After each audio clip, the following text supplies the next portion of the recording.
this session. This session will be led by AFRA, which is the African Airlines Association, and they'll be talking about airline strategies and business models. I will hand it over now to Mr. Abdurrahman, who is the Secretary General, for the welcome remarks, and we'll get started. Please, Mr. Abdurrahman, the stage is yours. Hello, Yamna. Well, I will be doing the brief introduction, and then I'll take you through the slides. So I can just chip in before we have Mr. Abdurrahman. To all our participants, warm welcome from Nairobi. Pleasant weather it is today. AFRA is pleased to partner with SITA in SITA's first ever virtual hackathon. SITA is a leading IT provider for the air transport industry and an AFRA partner since 2005. As part of AFRA's collaboration with SITA, we are staging today's virtual workshop in the hackathon agenda, as well as facilitating a number of mentorship sessions during this week. We do look forward to interact with you during our mentorship sessions and encourage you to ask our leadership team and experts questions that you may have on the respective themes regarding aviation in Africa. My name is Maureen Kahonge, Senior Manager, Business Development and Communications at AFRA, and I will be your host for today's workshop. Today's workshop is being held under the theme, Airline Strategies and Business Models for the African Market. The objective of this workshop is to enlighten participants on understanding the airline business in Africa, understanding the airline business models, also getting a snapshot of airline strategies for Africa, specifically on collaboration, and then we'll also enlighten you regarding opportunities for collaboration through AFRA. Next slide, please.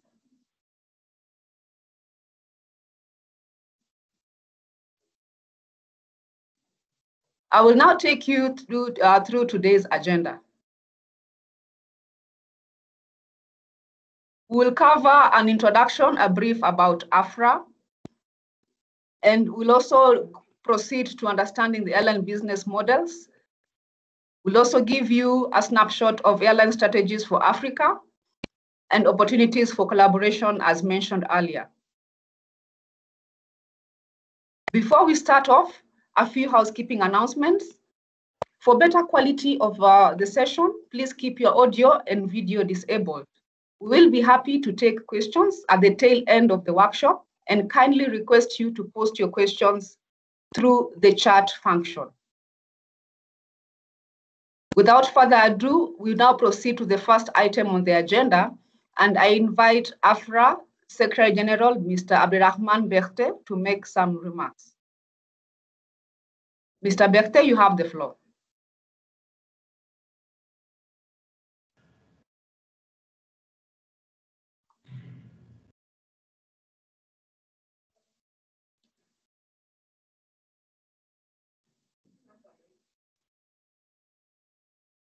Mr. Berthe, you have the floor. Yes, thank you, Maureen. Good morning or good afternoon to everyone. I wish to thank SITA for the initiative of this hackathon. AFRA is pleased to participate to this. And as you know, our industry is facing challenges, including the COVID-19 pandemic. Air travel industry and business models can be transformed by creativity and innovations. I thank SITA for giving this opportunity to innovative individuals to compete on new concepts that will transform our industry. I wish all participants a fruitful session with AFRA presentation today. Thank you, Maureen. Thank you, Mr. Berthe. Next slide, please. I now invite Rafael Kuchi, AFRA Director, Government, Legal, and Industry Affairs, who will take us through the presentation for the next 80 minutes. I do wish you a very fruitful and exciting session. Raphael, you have the floor. Thank you very much, Maureen, and good day, everyone. Thanks, SITA, for creating this opportunity for us to interact with.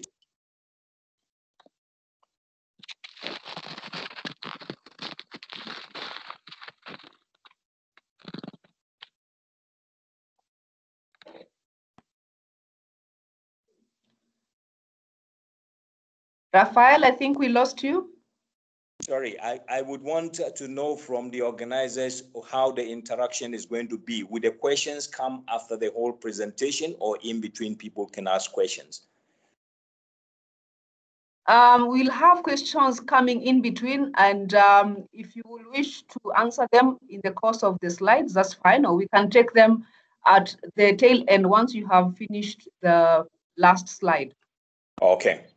I'll be monitoring the chat. Okay, great. So as Maureen indicated earlier on, I'm going to talk to you about airline business strategies. But more importantly, I will give you a background of how the aviation industry is shaped in Africa, particularly with regards to the airline sector, and talk to you about some of the business models that exist in the airline space in this region and the opportunities that exist thereupon. So can we get started? Thank you. Next slide. Okay, so just for those who might not know what or who AFRA is, AFRA is the African Airlines Association. It was founded in Ghana in the year 1968 and currently headquarters in Nairobi, Kenya. Now, our vision is to form a sustainable, interconnected, and affordable air transport industry in Africa, with all the industry players and airlines actively taking advantage of what patents on the African continent as far as aviation is concerned. And our mission is to promote, serve, and champion the African aviation and airline industry interests. We have a couple of strategic objectives: safe, secure, and reliable air transport, enhance the visibility, reputation, and influence of African airlines on the global stage, sustainable air transport, airline cooperation, and data intelligence to support the business of our members. Next slide. Next slide. So now to a bit about how we can understand the landscape of aviation in Africa. Before the pandemic, a release by IATA in 2019 indicated that Africa was going to be the second fastest growing air transport region in the world at about 4.5%. And over the next 20 years, Africa traffic was expected to grow by some 208 million passengers. The only region in percentage terms which was going to grow bigger than Africa was the Asia Pacific region at 5.2%. So this is the magnitude of the traffic potential on the continent. The fact that COVID is here with us does not dampen this picture going forward. We are very optimistic that post-COVID, Africa's growth in the air transport sector would even accelerate beyond the 4.5%. As some of you probably are aware, in Africa, only 10% of the people, 10% of the total population of some 1.3 billion people actually travel by air. So the potential is huge. And therefore, we estimate that as the economies grow, as GDP improves, as income levels increase, we're going to see many more Africans beginning to travel, like what we're seeing and in Asia in recent times. Next slide.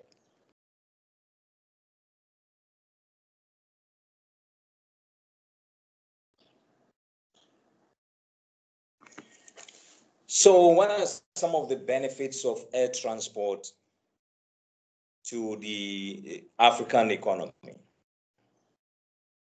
It supports currently, or before the pandemic, as of 2018, 2019, some 6.2 million jobs, and contributes 55.8 billion to the GDPs of the African economies. Now, if you add the contribution of tourism related to air travel, that sector alone employs some 4.9 million people and contributes some 35.9 billion to the GDPs of African economies. So African aviation is actually contributing significantly, not only to jobs, but also to the GDPs of African economies.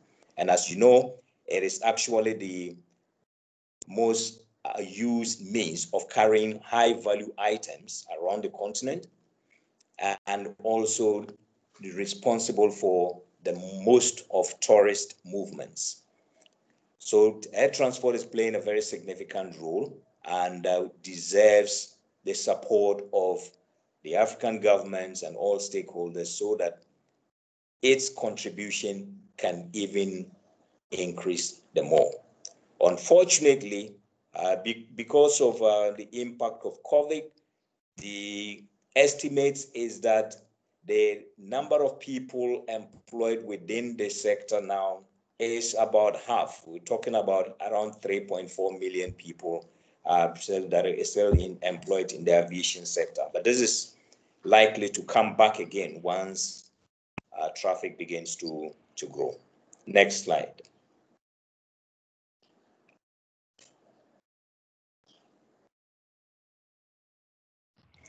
So now I kept talking about the industry growing and potential to grow, but what will actually ignite that growth? A couple of things. Some of you must have heard of the African Union Agenda 2063 and the flagship projects associated with that. Among those ones, 3 of them are being accelerated at the moment: the single African air transport market, the Africa Continental Free Trade Area, and the Free Movement Protocol. Now, it is our estimation that if Africa has a single air transport market, the limitations that we currently experience with regards to movements of people across borders, movement of goods, limitations related to airlines having the traffic rights to be able to fly easily across borders will all fall away.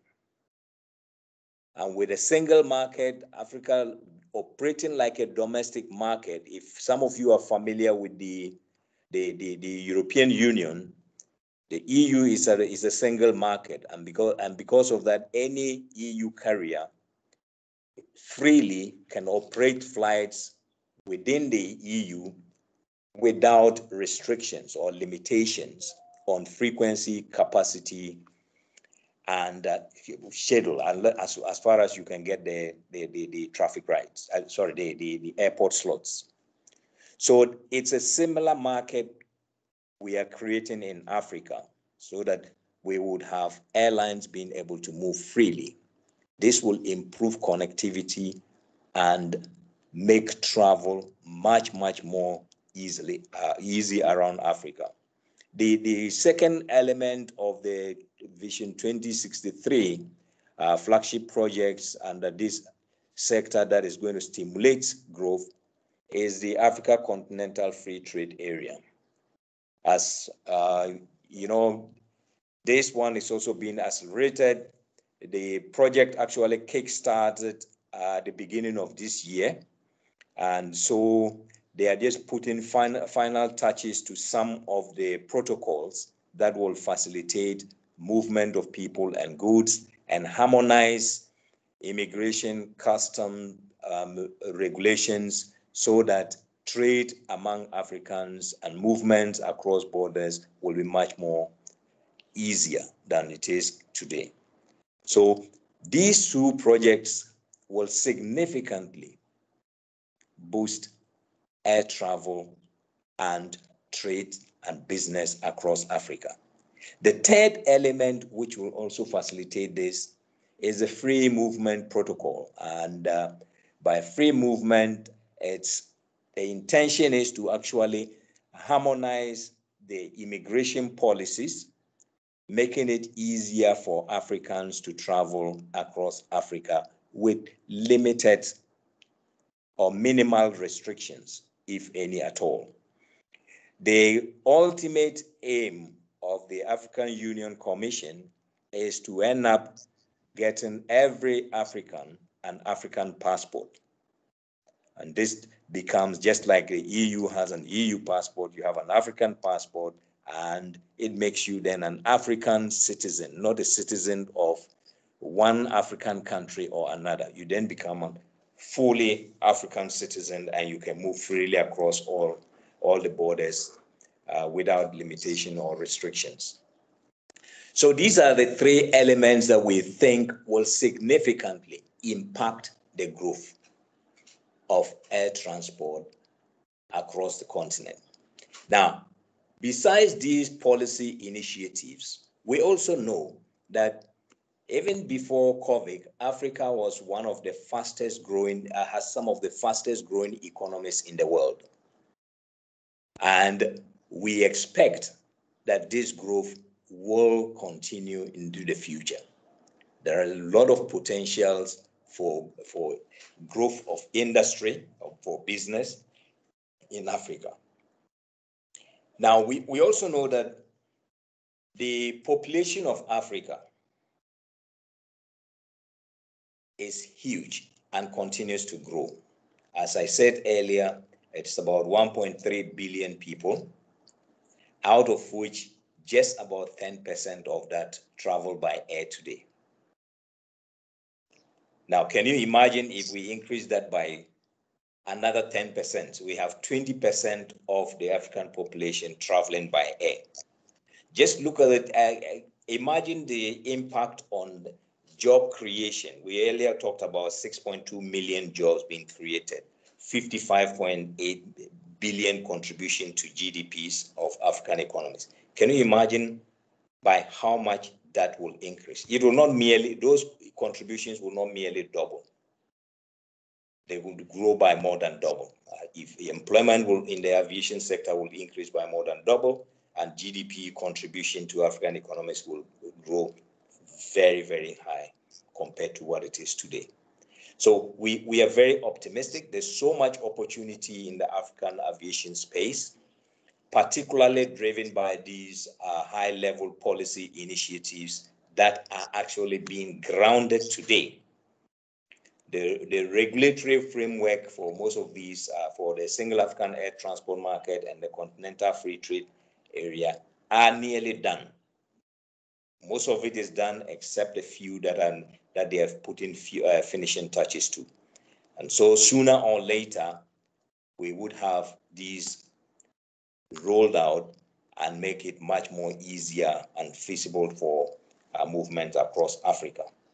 So if some of you who are already in the aviation industry are probably doubting whether you are in the right place, I want to assure you, you are in the right place. The opportunities are enormous for job growth and job prospects, and there are a lot of capacity constraints, particularly in regards to human resource capacity, and your contribution will be needed to support the growth of these and the uptake of these opportunities for Africa. Next slide.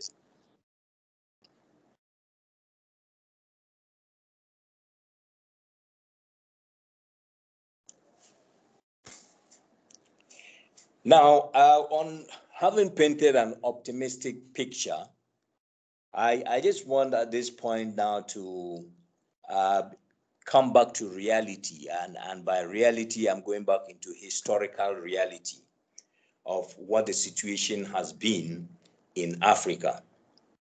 Now, over the last 10 years, African airlines have consistently not made a profit. And when I say African airlines, I don't mean individual African airlines. I mean the cumulative profitability of African airlines has always been in the negative.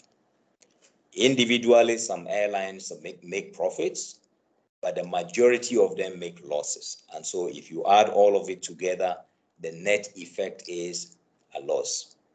And as you can see from the line at the bottom there on this graph, that is an indication of where Africa is placed in terms of its profitability, far, far below the zero line.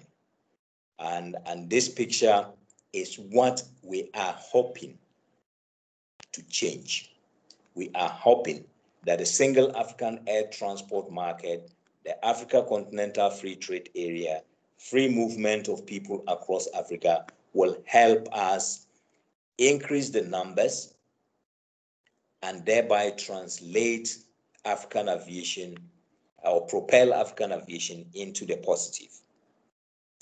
In addition, as I'll discuss some of the other issues that are actually causing this unfortunate picture for African aviation in the subsequent slides. But suffice it to say that in Africa, travel is far more expensive than it is in other regions. And so if you are the poorest continent and you will have your people can at least afford to travel many times. And unfortunately, on the back of that, you have the travel cost much higher than what it ought to be. Then you are further dampening the potential of the industry. But this is all set to change, hopefully, as we move along. Next slide.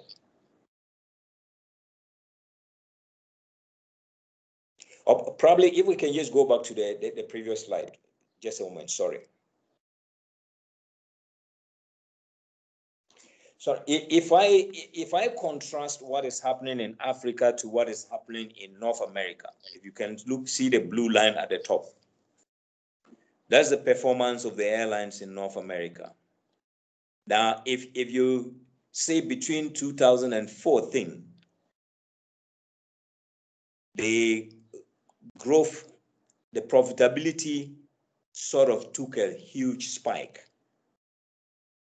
Now, as I'm not sure how many of you track what is happening in the industry, but what happened in North America is that the airline industry went through some sort of consolidation. And today, there are about 4 or 5 mega carriers in North Africa, even though they are still small airlines, but there are mega airlines because of the consolidation. And the business of aviation is a size business. I'll discuss this a bit later.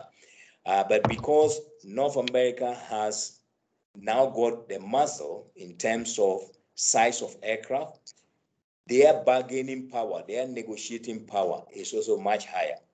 In addition, the competition, even though still exists, but to some extent is limited to these big 4. And so they are then able to manage or match capacity to demand and price and make the most profit, as we can see in this picture. The other regions are making profits. but not as much as North America. And the reason, I just wanted to highlight the reason why the North American carriers are making so much more profit is because of the consolidation. If you look at the period before 2010, the North African carriers were also in the blue, especially you remember the 9/11, following 9/11 all the way up until this time, they were not in good shape. But since 2009, when consolidation began, they have been able to improve and they are continuing to do so going forward. Next slide then. Thank you.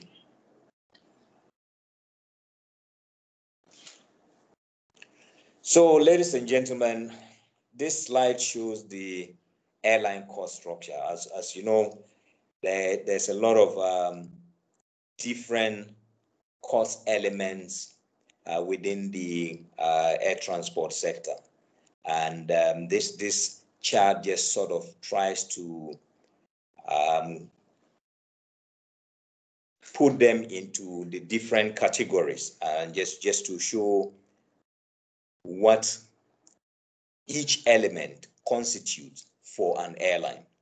So if you look at the big dark blue, it shows that the fuel cost to the airline industry, and that represents some 24.5%. So fuel by far is the most expensive operating cost component for airlines. This is followed by aircraft ownership, and then maintenance and overhaul. Then you have ticketing, reservation and sales, and so on and so forth.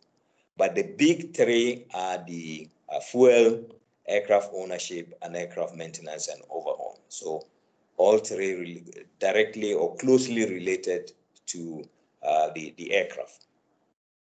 And so if you look at those three alone, they are nearly 50% of the total airline operating costs. So then you add the other small elements. Now, what is instructive is that in some African countries, the fuel cost alone is more than 30%. And aircraft ownership cost is equally expensive in Africa.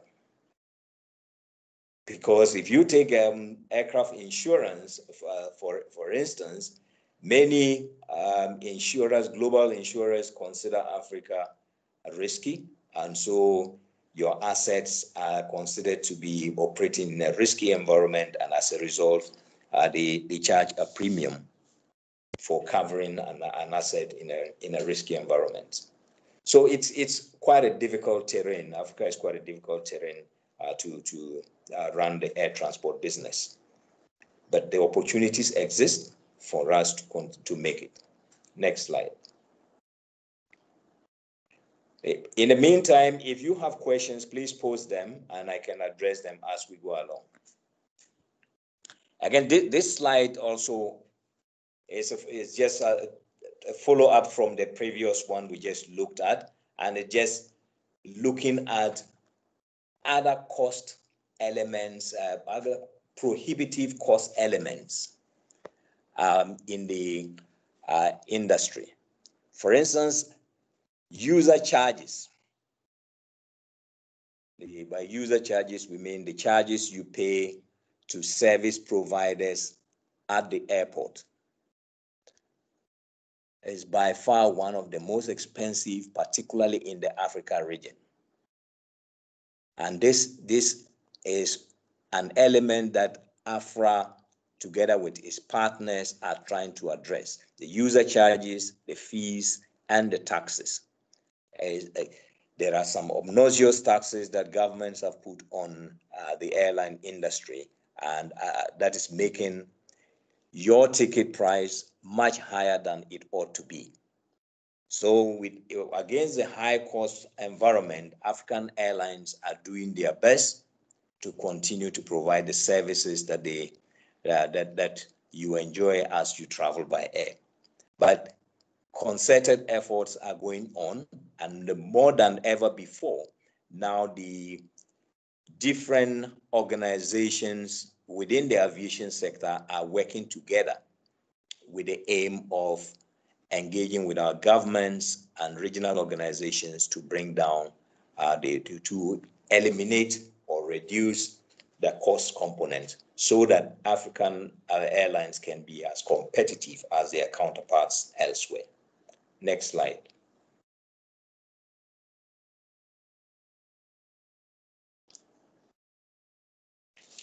So talking about affordability, recall I mentioned earlier on that only 10% of Africans travel by air, are fortunate to travel by air. You know, that this graph is just tries to measure the GDP per region as against the ability of its citizens to travel by air. So if you look at Africa as a proportion of GDP, an average African can travel 1.1 times in a year, or he can make 1.1 trips in a year, compared to his counterpart in America, who can afford to make about 33 trips, similar trips in a year. His counterpart in Europe can make about 26.4 trips. And the Middle East can make about 11 trips. Asia 6, and Latin America about 5.4. In fact, in terms of cost, if you look at it, the airfares in Africa are twice as high for similar distances in Europe and 3 times as high as what is charged in Asia for similar distances. Now, and Africa is supposed to be a poor continent. It's supposed to be a continent without as much resources as the other regions. Yet, it is paying the most for air transport services. The reasons are not very far, and among them, as I indicated, is the taxes, the charges, but there are also inherent efficiencies in the ways we operate and the sizes of the airlines that we have on the continent. Next slide.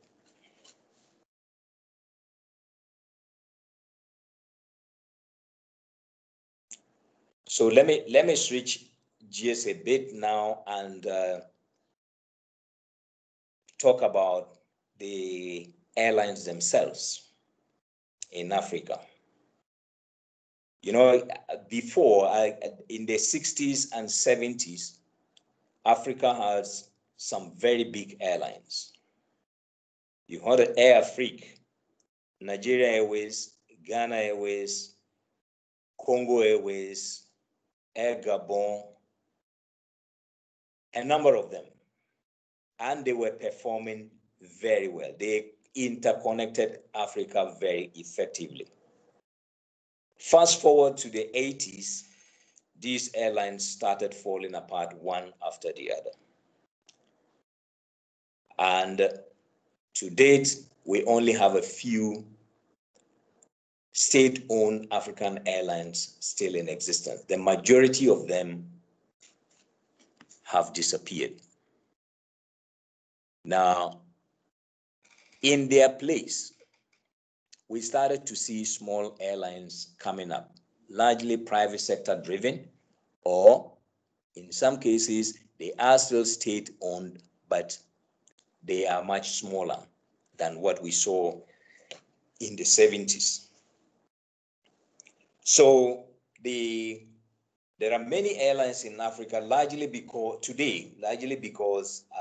we have many of the state-owned airlines collapsed and are being replaced by these small airlines. But we also have the many airlines because there's a need for air transport services. If you know, Africa is 55 countries, and it's a vast continent. It's bigger than the combination of North America, Europe, Asia combined in terms of size. So you need air transport to be able to move around. That is why in the absence of the big airlines to provide the connectivity required, other airlines have to come in, however small they are, and try to fill the void. But the other thing is that business people see opportunity, and traffic is growing. And with the growth in traffic, it is an incentive for people to want to invest in the air transport industry. And now, these days than ever before, it's much easier to access aircraft, either to buy or to lease. And they are also quite affordable, especially in these times of COVID. If anybody wants to set up an airline, this probably is the right time to buy the aircraft, but unfortunately the wrong time to operate it. So you might as well just wait until when the prices shoot up again if you want to start an airline. But otherwise, aircrafts are going for nothing today. Now, then there's also in some countries lack of stringent monitoring and I mean oversight monitoring by the civil aviation authorities. And because of that, you have in some countries, what should not actually be allowed to operate as a commercial airline are being certified and licensed to operate as commercial airlines. But also you have some businesses that have decided to diversify into the aviation sector and have decided to also invest in airlines. And some people think airline business is lucrative. Let's go in there and make some bucks. So for various reasons, we are having a proliferation of many airlines on the continent, which is not a bad thing because it's filling the void, it's providing the connectivity. We just are working hard to ensure that the oversight is properly done, and we are seeing significant improvements in terms of the oversight. It's not as bad as it used to be, but it could still be better. But more is always better. But we would see whether the small size airlines are really helpful for the African market, whether they can really help make money. Next slide.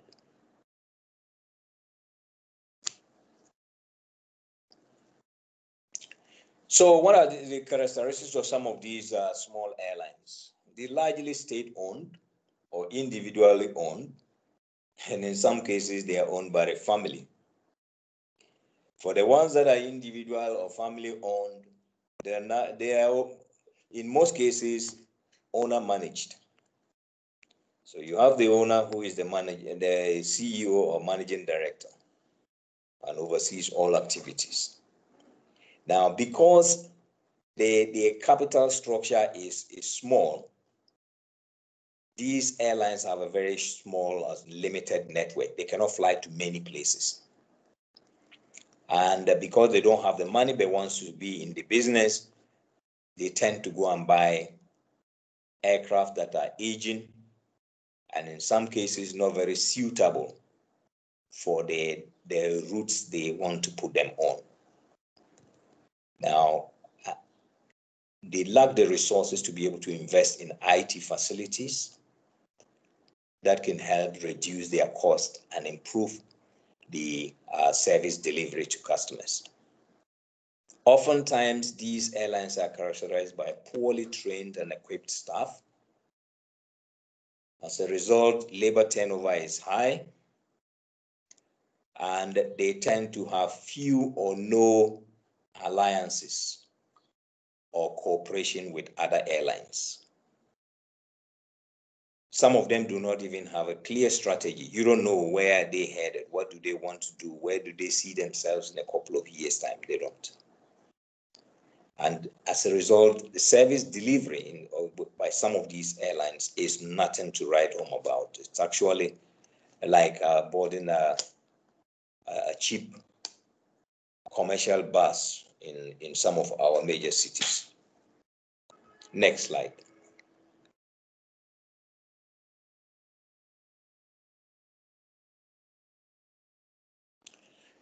So I told you earlier that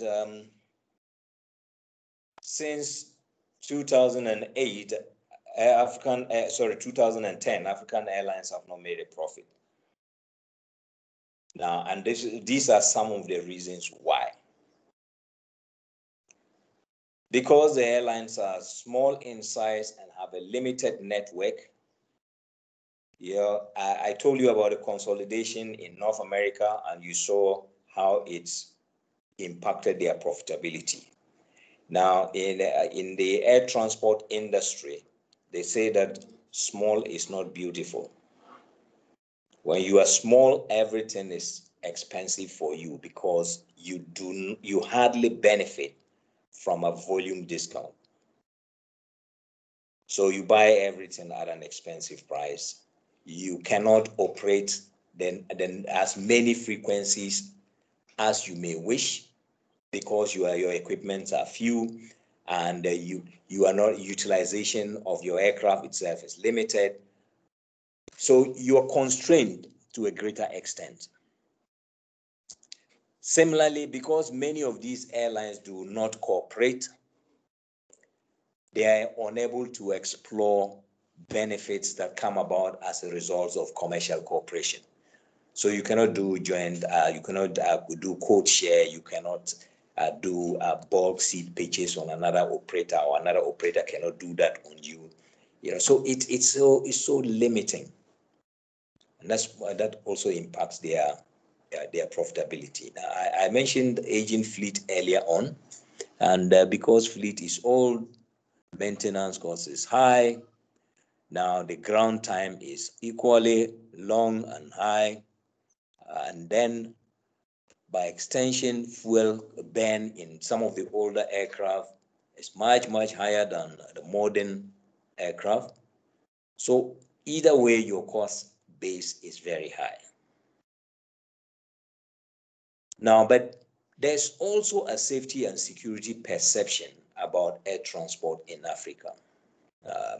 In some cases, it's perception. In some cases, it's a reality. In fact, in the 2000s, it was more like a reality because there were a lot of incidents that sort of demonstrated that many African airlines were not safe. But since then, there has been concerted efforts by AFRA, AFCAC, IATA, the ICAO, the International Civil Aviation Organization, to try and address the issues of safety and security that were hampering African aviation industry. Today, we have a much more secure environment. Airlines operate much more safely and securely, thanks to the efforts of these organizations. The work is not finished. They're continuing to do so year in, year out. Now, many of these small airlines also suffer from brain drain. They will recruit staff, train them, and once the people are skilled, they leave for better paying jobs elsewhere. And until the COVID era, most of the African aviation professionals found themselves in Europe and particularly in the Middle East. So many African airlines were losing their very skilled and resourced people to the other regions because of that. And so they kept training, but never being able to retain because they are not able to pay competitive rates, and their working conditions are not as conducive. I talked also about the high cost of taxes on fuel, and then taxes on passengers, the high airport charges, and the fees. These all impact the ability of African airlines to make money, be successful, and profitable. Next slide.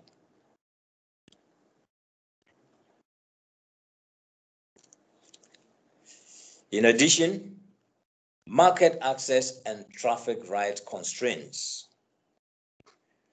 And this is what the single African air transport market is intended to address. To take away the limitations of traffic rights and make African airlines be able to operate freely. Once you have the equipment and you think you can find the traffic, go ahead and fly and make the money if you can. Okay. Now, unfortunately, Africa is also, because we have weak and somehow small airlines, we tend to have this situation of non-African airlines coming into Africa and competing against African airlines, in some cases within Africa. We've seen in some markets, countries giving traffic rights between countries, between country pairs, to non-African airlines, which is actually not, hardly happens anywhere else in the world. If you go to Europe, you don't find an African airline being given traffic rights to take passengers from one European city to another European city. No. You go to Asia, it's the same. You go to North America, it's the same. But in Africa, we have fewer cases of that happening in the past. With the single African air transport market, we expect that to be corrected, an African market reserved for Africans.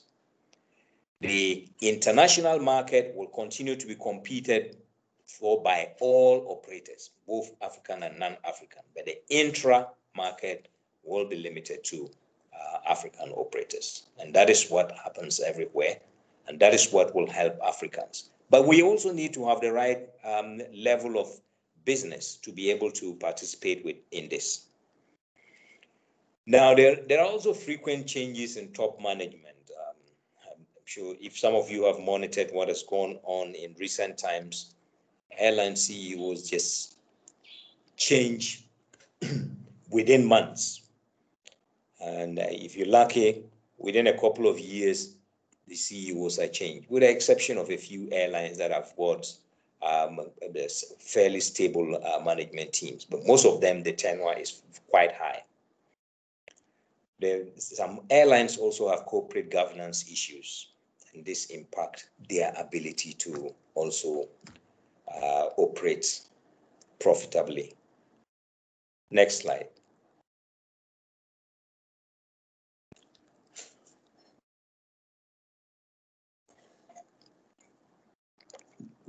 Now, other challenges that also confront these airlines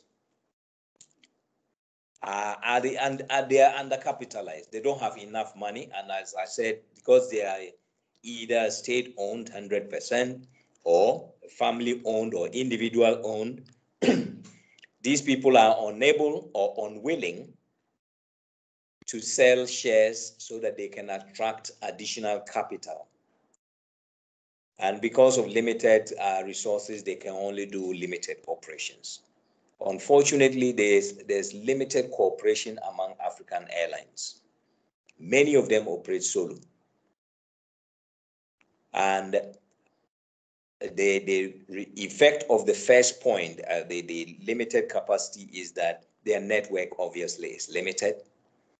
And if you are not utilizing your fleet to the full, chances are you are not going to be making good money, unless you are in a monopoly situation where you can charge anything and get away with it. Unfortunately, infrastructure in Africa is also a challenge in some countries. At least with COVID, it's no more an issue because now very few flights are operating, so the limited infrastructure is able to cope. But before COVID, it was a big problem actually operating some of the African airports. And the visa restrictions and visa access also is a constraint to travel, particularly intra-Africa. So these are additional difficulties that African airlines are confronted with and that impact their success. Next slide.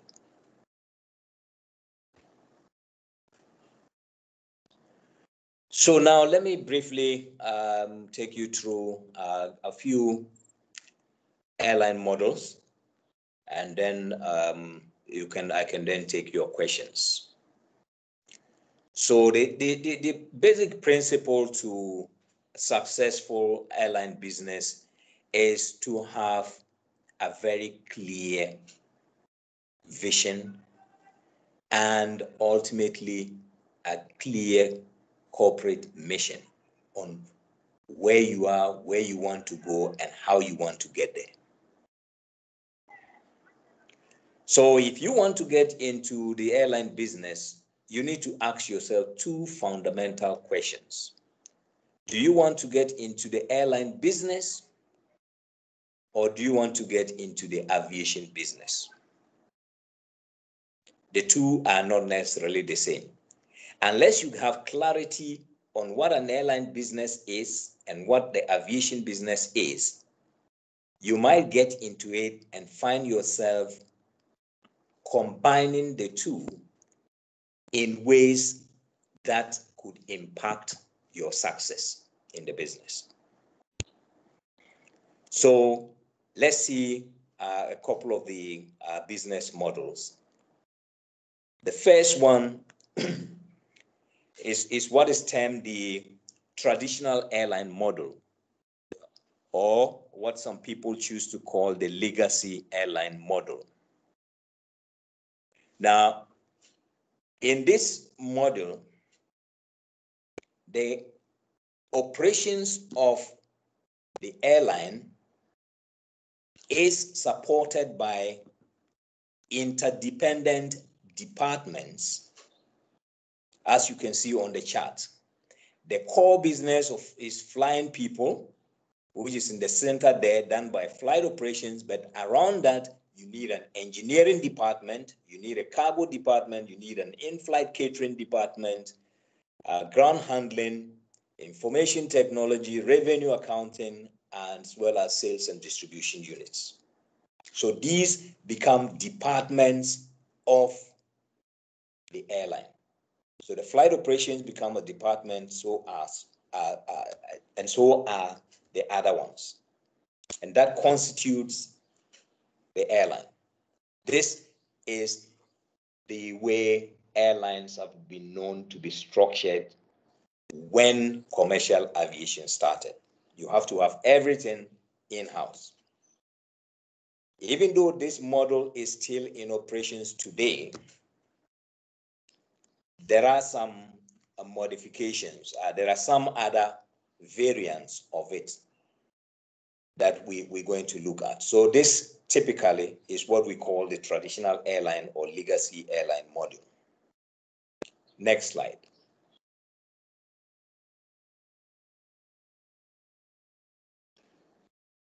Now, the second model is what is called the virtual airline model,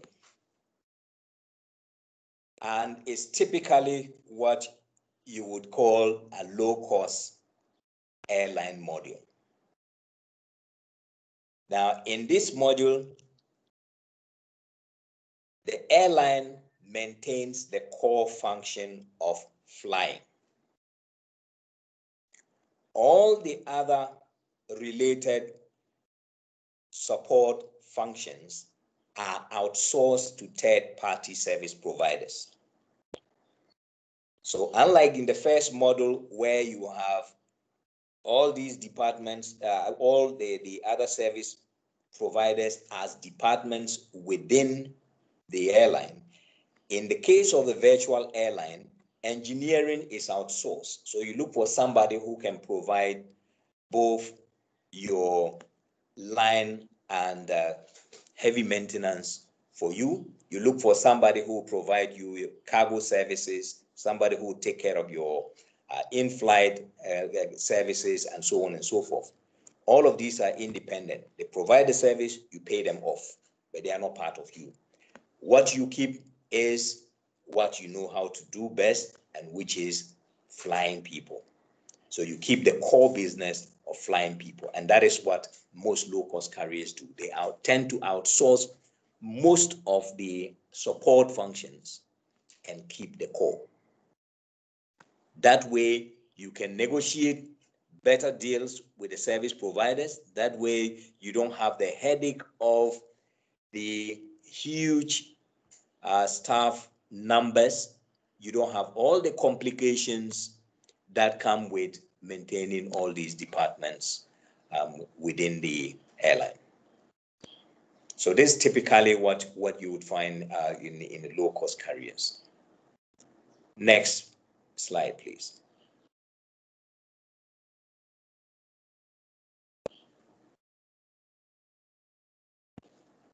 The third business model is what we call the aviation business model.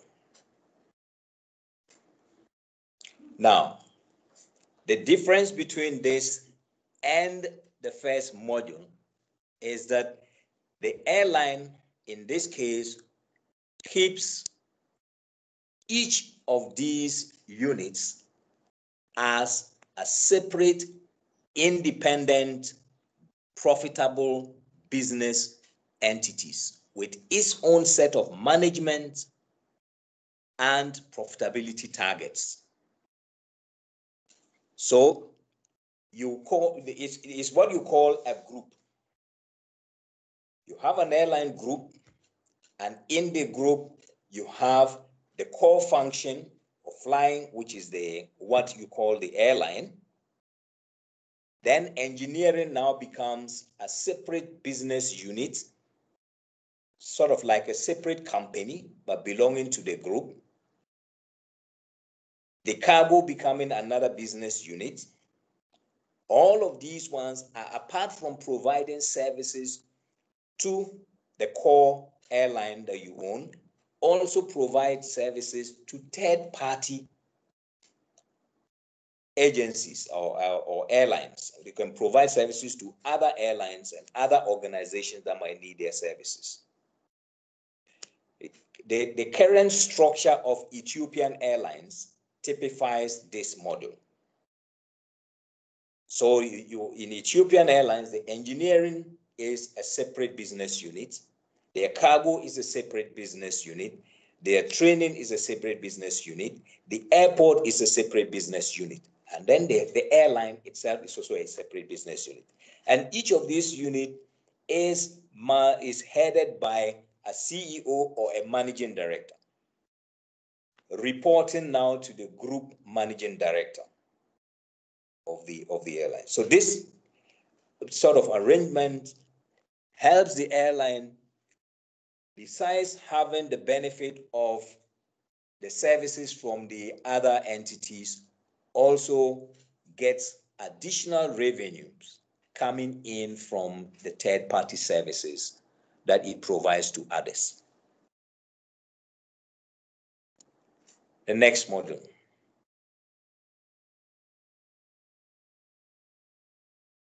This is the fourth and probably the last model in what I have put together here. And this one is called the Aviation Business Competitive Advantage Model. Now, in this module, you normally would have started off like the first module. You have everything in-house, you're doing your own thing, but with time, you then realize that, no, I think some other organization can perform certain functions cheaper and better and faster than I can do myself. In that case, I would allow that other airline to provide those services to me because it will be cheaper. And then I then also provide the services that I think I have competitive advantage in. So in this typical example, I have used 3 airlines, Airline A, Airline B, and Airline C. So Airline A has competitive advantages in engineering and IT and consultancy services. Now, Airline B has competitive advantage in ground handling and training services, whilst Airline C have competitive advantage in in-flight catering, logistics, and cargo. So rather than Airline A providing all of these services to itself, it will focus on providing the engineering, consultancy, and IT services for itself and also for Airline B and Airline C. Then Airline B will provide ground handling and training services to Airline A and Airline C. And Airline C will provide in-flight catering and logistics and cargo services to Airline A and Airline B. This way, you all benefit from the competitive advantages that each of you have, because it will be cheaper procuring the services from the other airline than providing it for yourself in-house. It's also a model that helps airlines that wants to cooperate and that are in a cooperative mode. If you look at the arrangement that exists today between Sky Airlines and Ethiopian Airlines, Sky Airlines realized, look, we don't have the competitive advantage in providing engineering services. We don't have the capacity in providing the efficient management services that Ethiopian Airlines provide. So they outsource the engineering services and the executive management services to Ethiopian Airlines, whilst they maintain some of the functions in-house. So it depends on what you think you have competitive advantage over. You keep what you think you don't, you outsource. And that is how this model operates. Next slide, please.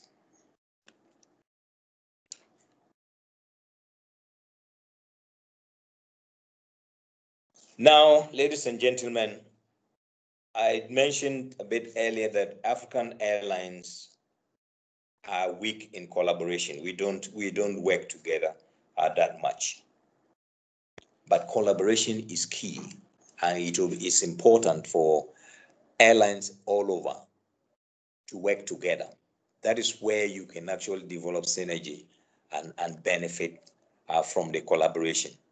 It is not for the like of it that we have the alliance groupings, the global alliance groupings around us. No, they are supporting each participating member airline to make money or save cost. And therefore, collaboration is very important. And we would want to see African airlines do that more and more. Next slide.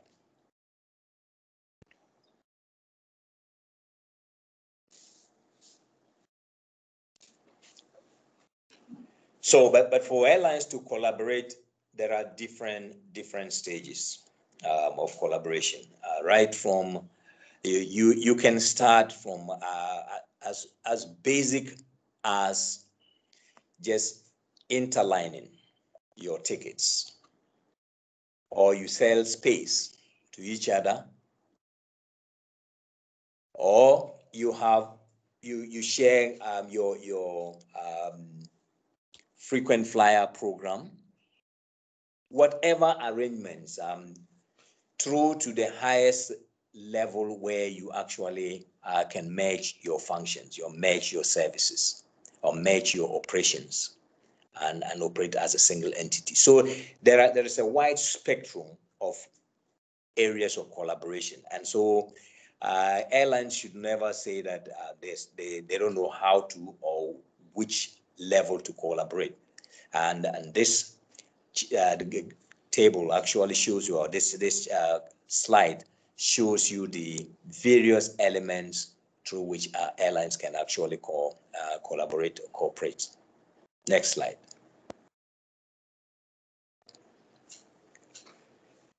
So for airline, once you come into a collaborative mode, there are certain benefits. As I said earlier, small is not beautiful in the air transport industry. So collaboration actually helps you derive some synergies and economies of scale.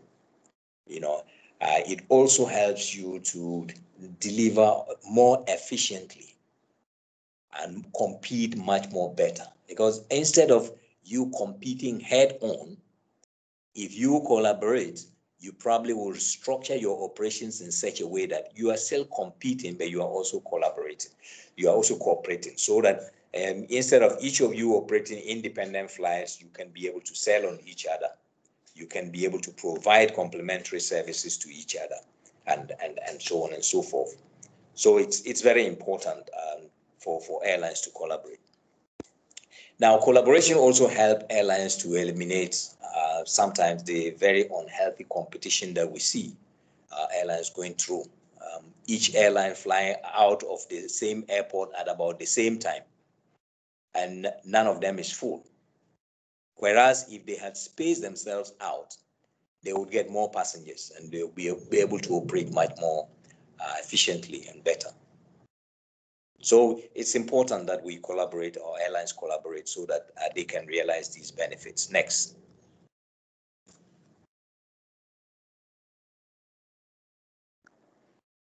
So now, ladies and gentlemen, through AFRA, one of the key focus areas is to help airlines to realize the benefits of working together and collaborating. So there are a number of programs that AFRA has launched for the benefit of its members. And these are on this slide.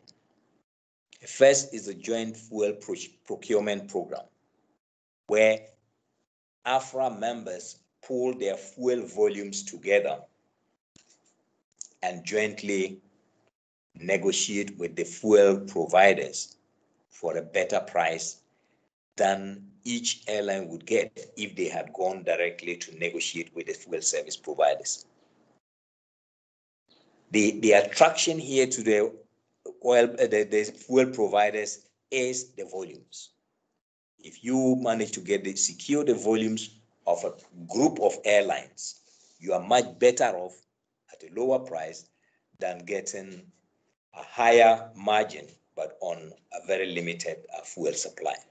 So AFRA members are collaborating effectively in this area. The other area where collaboration is going on is in capacity sharing. Now, AFRA is encouraging its members who have aircraft with idle time on those aircrafts. It has created a portal where these aircrafts can actually be loaded so that other airlines that might need to utilize that capacity can go online, see what is available, match it to what its needs are, and approach the airline and conclude a deal so that it could utilize the excess capacity by another airline. So this also helps them, so that your aircraft doesn't just sit there doing nothing, but it's working for you, even though it might be used by another African airline. The other area AFRA is working and supporting its members collaborate is in the area of maintenance and spare parts pooling. This is still works in progress, but this was in AFRA in the past. But after some time, it ceased to exist, but it's being resurrected, and sooner or later, AFRA members will be able to jointly procure spare parts, or be able to have the ability to utilize spare parts that would be positioned at much more convenient locations than you having to fly in spare parts anytime you need it from your base to wherever your aircraft might be grounded. AFRA is also working on a route network coordination, as well as cargo network coordination for the benefit of its members. And this one, what they're trying to do is get the member airlines to look at their route network, look at their competitors' route network, and see how these can be harmonized so that you can work together, or you can spread out your operations, one, to service the customer better, and two, also for you as airlines, as members in this arrangement, to all benefit from this. Now then, AFRA is also working on a connectivity portal currently. And the connectivity portal will show potential or will show airlines, existing airlines, where the gaps in airline connectivity exist and what capacities, related capacities exist on those sectors, so that airlines who might want to fill in those gaps, if they have the right equipment, the right strategies, can then launch operations taking advantage of the gaps that they have identified through this portal. And this portal is being accelerated and sooner or later will be available for members' use. Then there are also other initiatives that they are working on in the technical and operational areas to bring members together so that they can actually collaborate. Now, AFRA also is heavy on the training, in training, and it has a training wing, and they provides training not only for airlines, but they have capacity to provide training for airports, for other service providers like ground handlers, as well as non-airline related organizations, because they provide managerial courses as well, managerial and customer service related courses as well. So the scope of training is quite wide. Now, in the area of aeropolitics, AFRA brings its members together and helps them in identifying potential aeropolitical minefields or opportunities and helping them also to take advantage of them. It assists its members as much as possible to be able to, the aviation business has a lot of geopolitics in it. And so the role of AFRA is to actually bring its members together, build common consensus and take common positions so that it can engage with counter parties and be able to negotiate the right level of understanding for its members. Whether they are governments that you're engaging with, whether there are other organizations outside of your market, AFRA is in the lead providing this service.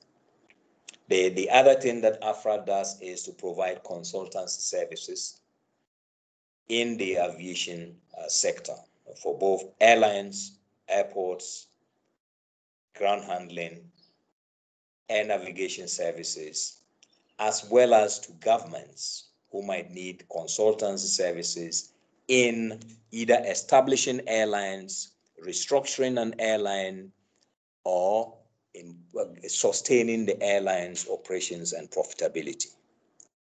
Next slide.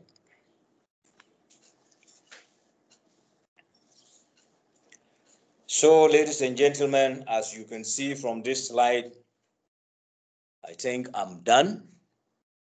And if you have any questions, I think we still have a couple of minutes. I can take them at this point. Thank you very much. Any questions? Thank you very much, Raphael, for your very insightful presentation. Looking at the conversation and seeing that we don't have a question yet, but I can ask just for the benefit of our audience.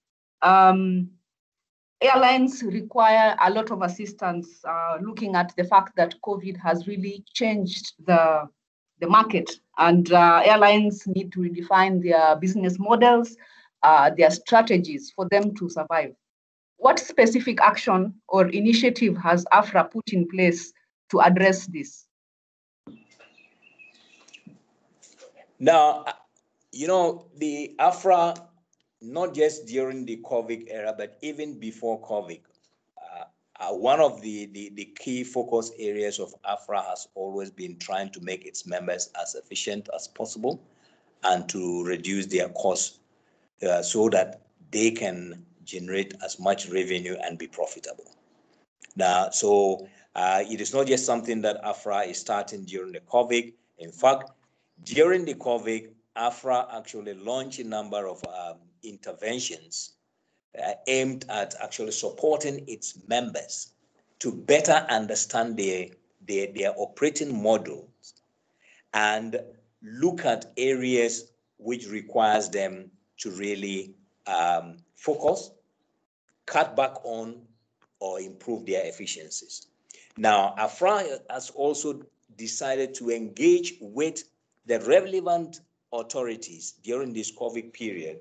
For instance, it's engaging with the African Union Commission and the international financial institutions based on the continent to see how best these institutions can support airlines, because the airlines are in a financial strain.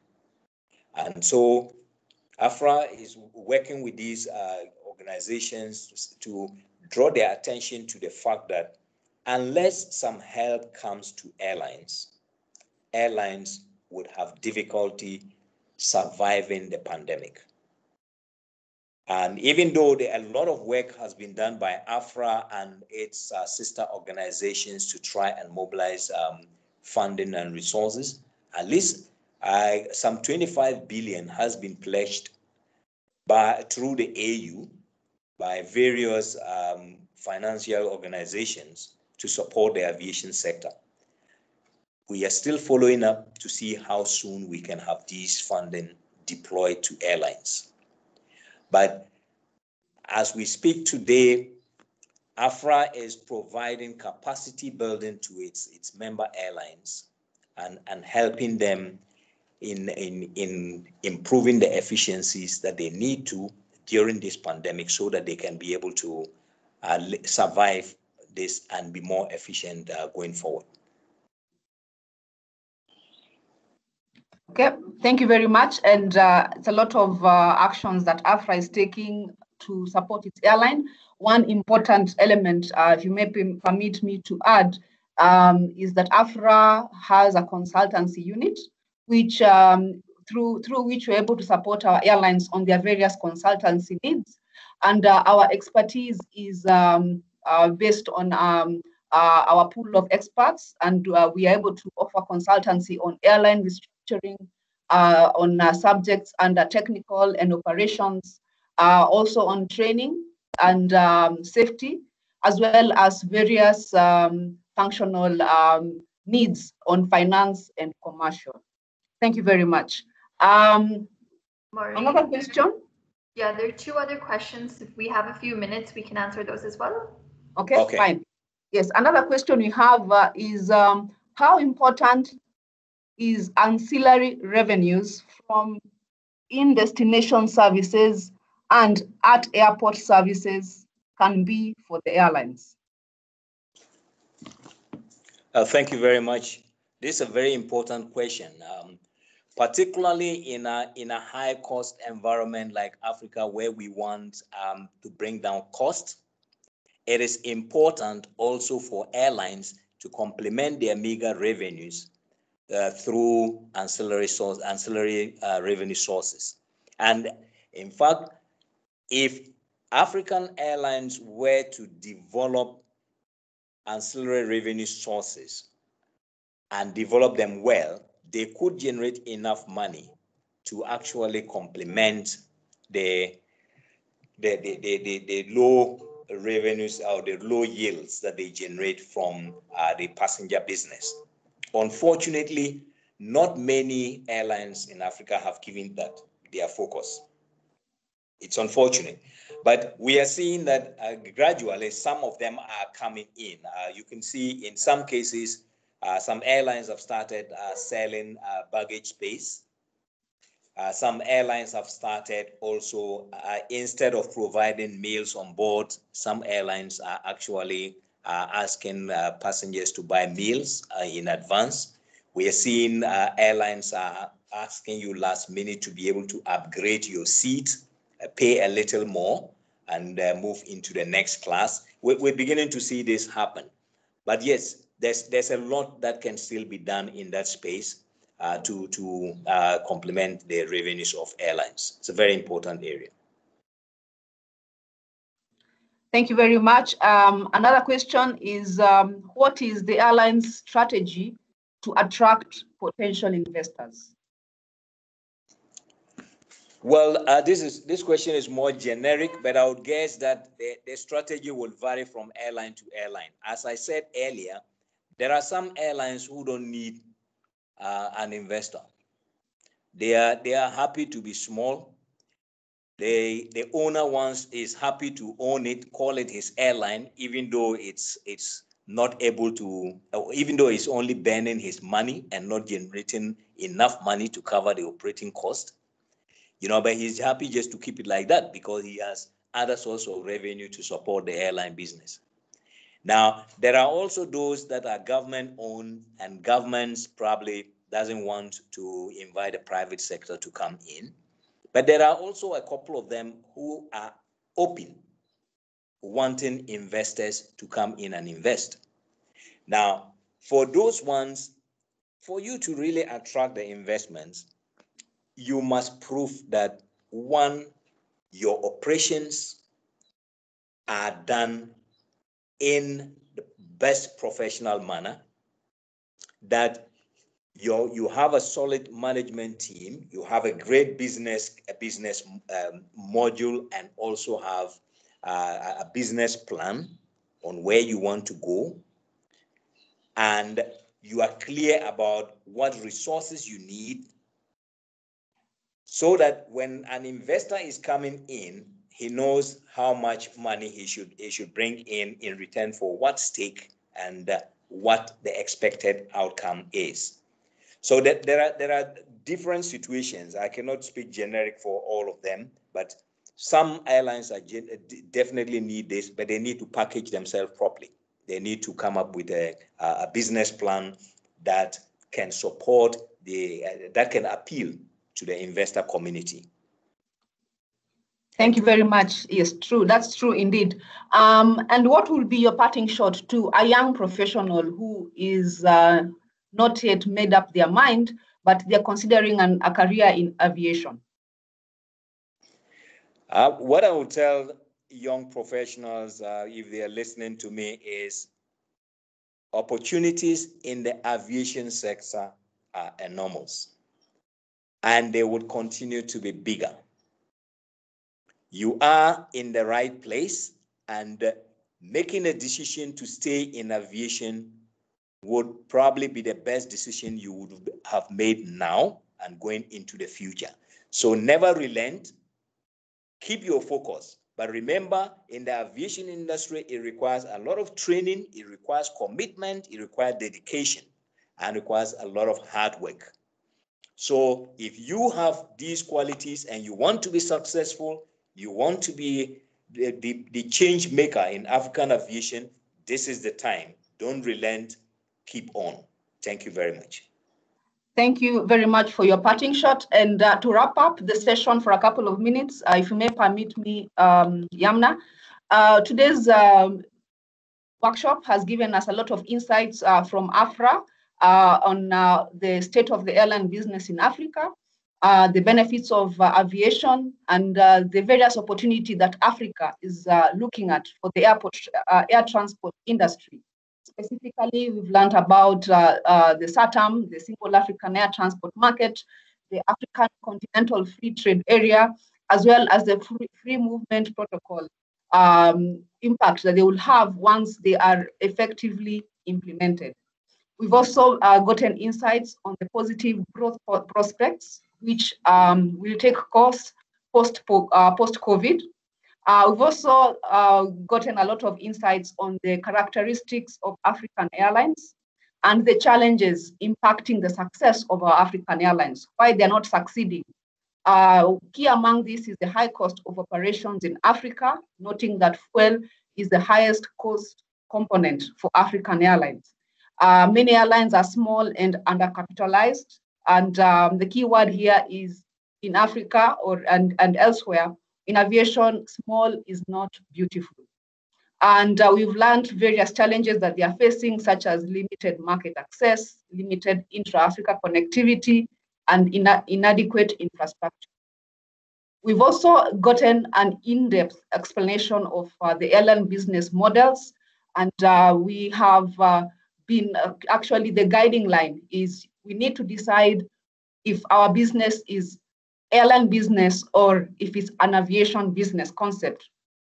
We've gotten to categorize the airline business models into 4 main categories. The first one is the legacy airline model. The second one is the virtual airline, also known as the low-cost airline model. The third one is aviation business model. And the fourth model is aviation business competitive advantage models.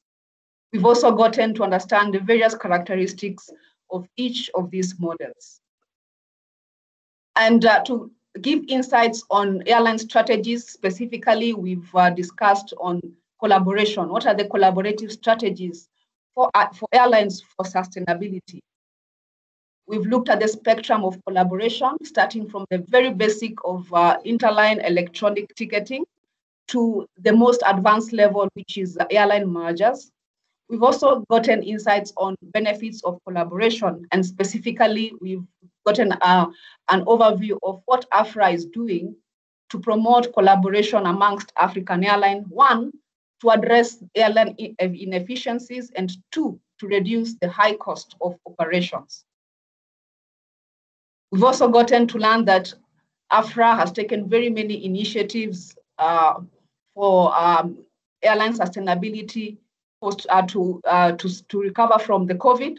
And we also have in place various projects such as the Joint Fuel Purchase Project, Route Network and Cargo, spare part pooling, and training. AFRA also has a consultancy unit to support airlines on their consulting needs through our various expertise. All in all, amid the various challenges being faced by African airlines and aviation business in Africa at large, the future of African air transport is bright. Through concerted efforts to address airline inefficiencies and reduce high cost of operations, a lot of improvements will be realized. And to this, we come to the end of AFRA's workshop, and I now hand over to SITA. Yamna. Thank you so much, Maureen. And again, thank you, Mr. Kuchi and Maureen. It was a very informative and engaging session. I'm sure we'd all learned quite a bit. The session will now be ending for all hackathon participants. Don't forget, we have another workshop that will start in about half an hour. Thank you so much. I will be ending the session now. Thank you. Bye-bye.